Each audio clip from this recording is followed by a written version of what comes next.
Halo kaum rebahan yang ada di seluruh penjuru dunia.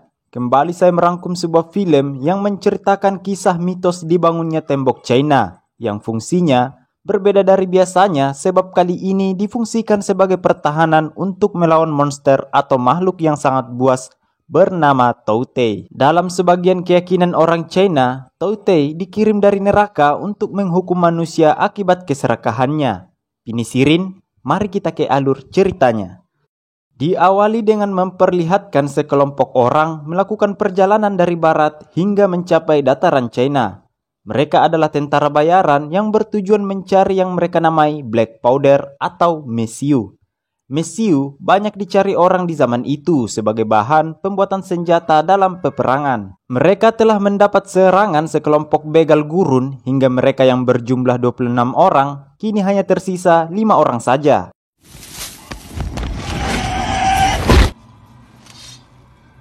Itu pun mereka diserang makhluk buas sampai hanya tersisa 2 orang saja bernama William dan sahabatnya yang bernama Tofar. Beruntung William dapat membunuh makhluk itu dengan pedangnya dan tinggal tangannya yang terputus sementara tubuh makhluk itu jatuh ke dalam jurang. William kemudian membawa tangan makhluk yang menyerupai monster itu kemudian akan mencari informasi pada siapapun yang mereka temui nanti. Tiba-tiba mereka ketemu lagi pasukan begal gurun atau bandit yang hobi menjarah dan membantai di kawasan itu.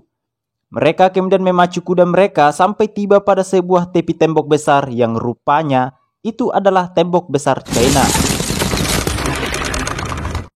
Mereka lalu menyerahkan diri pada pasukan yang lagi berjaga di tembok daripada harus adu jotos dengan kelompok begal. William dan Topar lalu dibawa ke sebuah ruangan untuk bertemu jenderal dan seluruh panglima perang. Mereka kemudian diinterogasi terkait temuan tangan makhluk yang mereka bunuh semalam. Mereka tentu tidak percaya dengan mudah mendengar William mengaku telah membunuh makhluk itu sendiri, yang mana menurut mereka itu mustahil bagi manusia biasa. Panglima perang wanita bernama Komandan Lin kemudian mengusulkan ke jenderal agar mereka dibunuh untuk menjaga rahasia serta mencegah timbulnya masalah baru. Di sini ahli strategi yang bernama Wang mengatakan agar mereka dibiarkan hidup dulu sembari membuktikan kebenaran cerita mereka. Sebelum sempat nasib mereka berdua diputuskan, tiba-tiba datanglah seorang prajurit mengabarkan jika pasukan makhluk mengerikan telah terdeteksi oleh penjaga menara. William dan Tofar dibawa ke tembok sementara waktu, sebab kunci sel tidak ditemukan. Sedangkan semua prajurit dengan gercep membentuk formasi menyerang dan bertahan. Itu adalah hari peperangan pertama mereka melawan makhluk buas, di mana hal itu telah dipersiapkan selama 60 tahun lamanya. Makhluk itu dinamakan Toutei, yang dalam bahasa China disebut Toutie. Bentuknya seperti makhluk purba yang konon munculnya disebabkan karena ratusan abad yang lalu, seorang kaisar pernah memerintah dengan sangat amat serakah, sehingga langit mengirim meteor yang menghantam sebuah pegunungan. Nah, dari lubang itulah muncul makhluk mengerikan dari dalam perut bumi yang sangat kuat dan buas, katanya. Lanjut, kemunculan Toutei setiap 60 tahun sekali sebagai hukuman penduduk China bagian utara, sekaligus peringatan akibat dari keserakahan yang tak dicegah. Toutei memang sama makhluk apapun yang ditemui, yang mengingatkan saya akan cerita Ya'juj dan Ma'juj. Apabila dibiarkan, maka populasi mereka justru semakin banyak hingga semua makhluk di dunia jadi terancam. Panah dan bola api diluncurkan, tapi Toutei tidak terhitung jumlahnya hingga beberapa Toutei mencapai bagian tepi tembok. Hingga tidak diduga, seekor Toutei memanjat dan memangsa para prajurit. Beruntung seorang tawanan yang sudah cukup lama di tempat itu bernama Ballard segera membuka ikatan William dan Tofar. William dan Topar bertarung melawan Toutei sekaligus mereka juga membuktikan bahwa mereka adalah petarung yang dapat diandalkan. William sempat membunuh 3 ekor Toutei, namun Ratu Toutei menginstruksikan ke semua pasukannya untuk mundur. Hal unik adalah Toutei rupanya tidak pernah meninggalkan bangkai saudaranya yang mati. Mereka justru menarik bangkai-bangkai itu kembali ke sarangnya. Sesaat setelah aman, sang jenderal Shao bertemu mereka berdua lalu memuji kehebatan mereka dalam pertarungan. Bahkan jenderal sekarang tidak jadi memenjarakan mereka. Prajurit justru diperintahkan untuk menyediakan kamar untuk mereka beristirahat. Singkat cerita, esok pun tiba, di mana mereka diundang oleh jenderal makan bersama. Di sini mereka sudah mencukur jenggot dan kumis sehingga terlihat lebih bersih dan rapi. Komandan Lin sendiri menjadi penerjemah, kemudian jenderal dapat memberikan penghormatan juga rasa terima kasihnya atas keberanian mereka dalam pertarungan. Di sini, salah satu dari panglima ingin William bersedia untuk memperlihatkan secuil kebolehannya dalam memainkan anak panah. Tofar kemudian mengambil mangkok dan...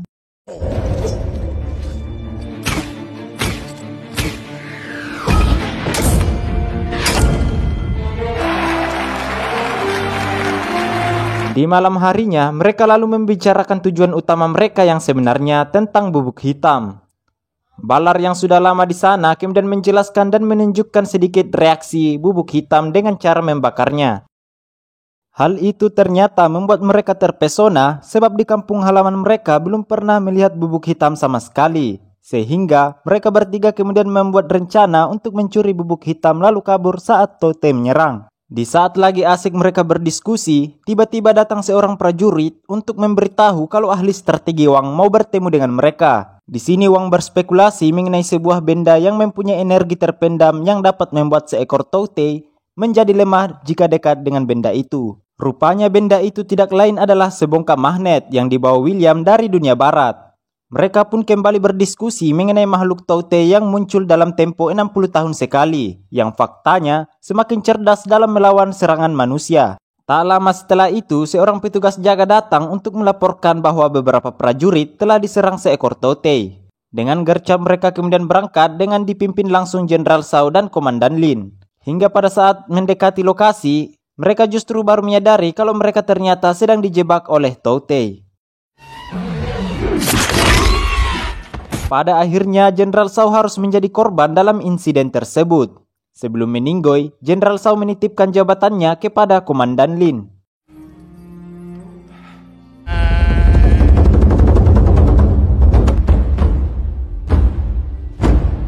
Hingga pada saat pelaksanaan upacara kematian jenderal selesai, mereka langsung melakukan rapat yang bertujuan untuk mengoptimalkan strategi selanjutnya dalam menghadapi Tote. Dengan bantuan Balar sebagai penerjemah, kini William dan Topar dapat ikut menyimak apa saja yang mereka sedang bahas. Wang sendiri mengusulkan pendapatnya mengenai sebongkah magnet yang bisa membuat Tote menjadi lemah.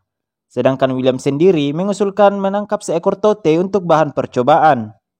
Singkat cerita, esok pun tiba. Mereka sudah bersiap untuk menangkap seekor pasukan Tote yang menyerang dengan mengandalkan harpun, sebutan dari tombak yang dipakai dalam memburu ikan besar seperti paus. Harpun itu juga mempunyai kail di ujungnya yang telah dilumuri obat penenang atau obat bius. Pada saat mereka sudah berhasil mengenai salah satu Tote, rupanya obat bius itu tidak mempan. William dengan keberaniannya memilih untuk terjun mengisolasi Tote yang terkena kail. Di saat William sendiri hampir dimangsa Tote, tiba-tiba Tofar datang di waktu yang tepat. Pada akhirnya mereka harus bertarung dalam jangkauan pandangan yang terbatas.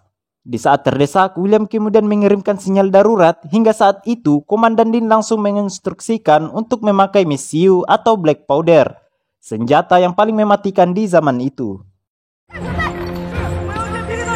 Di luar dugaan, ledakan bubuk hitam juga berefek kepada mereka. Pada akhirnya, mereka berdua harus pingsan. Saat William siuman, Komandan Lin rupanya sudah berada di dekatnya. Komandan Lin mengucapkan terima kasih sebab William telah berani terjun menghadapi dan menangkap Tote secara langsung. Sekarang mereka mengurung seekor Tote itu ke dalam kurungan besi dan membuktikan teori ahli strategi Wang memang tidak salah, yaitu dengan mendekatkan magnet pada Tote membuatnya jadi lemah dan tertidur.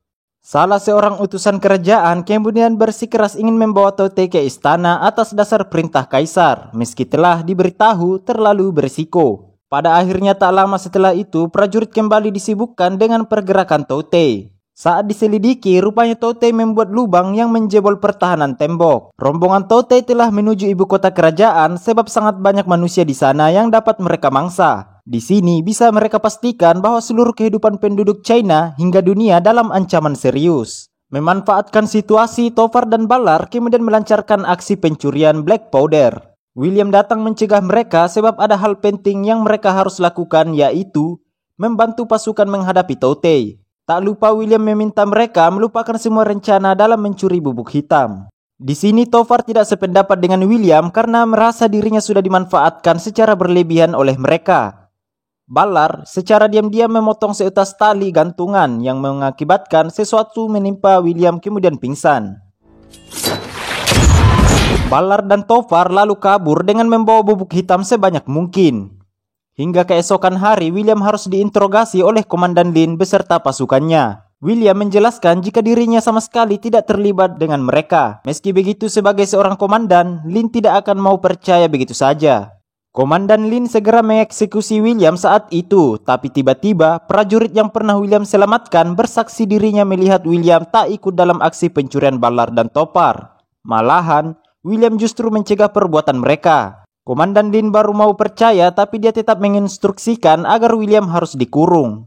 Mereka kemudian balik fokus melawan Totei. Tidak ada cara lain mendahului Totei sampai ke ibu kota selain menggunakan balon udara. Hanya saja, balon udara masih dalam tahap uji coba sehingga rombongan prajurit banyak yang mati dalam perjalanan. Akhirnya William dibebaskan oleh ahli strategi Wang. Selain mempersilahkan William membawa bubuk hitam, dia juga diperintahkan untuk mengabarkan ke seluruh dunia terkait makhluk Totei yang membahayakan hidup seluruh manusia. Sebab mereka telah gagal mencegah Totei untuk menjangkau pemukiman para penduduk.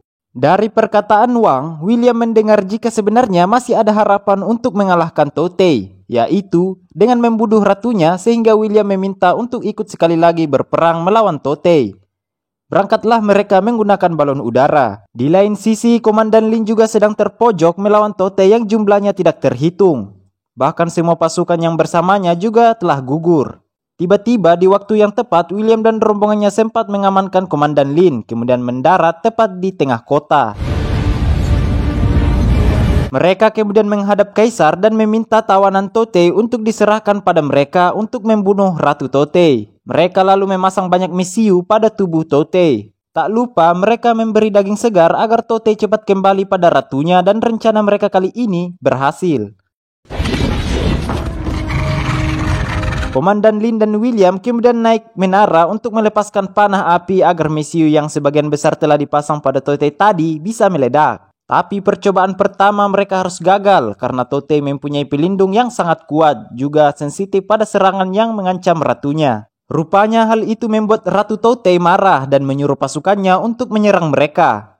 Alhasil ahli strategi Wang harus berkorban dan mati. Di sini, tembakan kedua juga masih gagal dikarenakan pelindung Ratu Totei yang hampir tidak ada celah.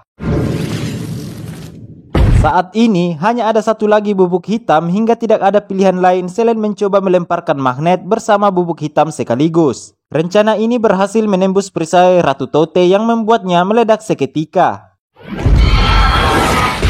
Saat itu juga, semua pasukan Totei tiba-tiba mati kaku begitu saja saat ratu mereka sudah mati. Tamat, ending yang sungguh memuaskan. Terima kasih telah menonton sampai habis. Jangan lupa dukung channel ini dengan cara klik tombol subscribe dan nyalakan lonceng notifikasinya agar kalian tidak ketinggalan video terbaru dari kami. Sampai jumpa di video selanjutnya.